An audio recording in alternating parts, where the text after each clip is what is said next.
కరీంనగర్ జిల్లా విద్యాశాఖ అధికారిని సస్పెండ్ చేయాలని చెప్పి కుల వివక్ష వ్యతిరేక పోరాట సంఘం ఆధ్వర్యంలో ఈ రోజు పాఠశాల విద్యాశాఖ కమిషనర్ డైరెక్టర్ గారికి తెలంగాణ డైరెక్టర్ గారికి ఫిర్యాదు చేయడం అనేటువంటిది జరుగుతుంది.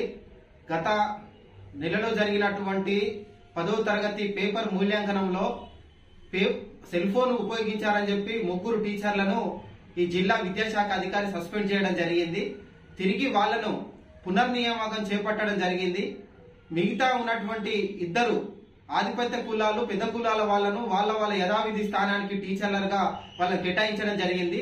దళితుడైనటువంటి పోతరవేన శ్రీనివాసు నగునూరుకు చెందినటువంటి వ్యాయామ ఉపాధ్యాయుని మాత్రం తనకున్నటువంటి పోస్టులో భర్తీ చేయకుండా వీణవంక మండలానికి భర్తీ చేయడం ఇది కుల వివక్షత. తన పట్ల కక్ష సాధింపు చర్యలో భాగంగానే ఈ జిల్లా విద్యాశాఖ అధికారి ఇట్టి నిర్ణయం తీసుకోవడం జరిగింది.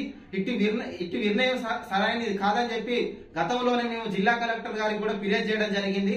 అయినప్పటికీ జిల్లా విద్యాశాఖ అధికారి పైన జిల్లా కలెక్టర్ గారు ఎలాంటి చర్యలు తీసుకోలేదు.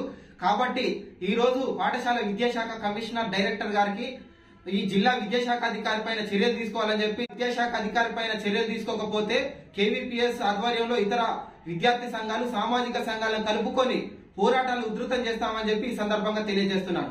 నా పేరు తిప్పారం సురేష్, కుల వివక్ష వ్యతిరేక పోరాట సంఘం తెలంగాణ రాష్ట్ర సహాయ కార్యదర్శి.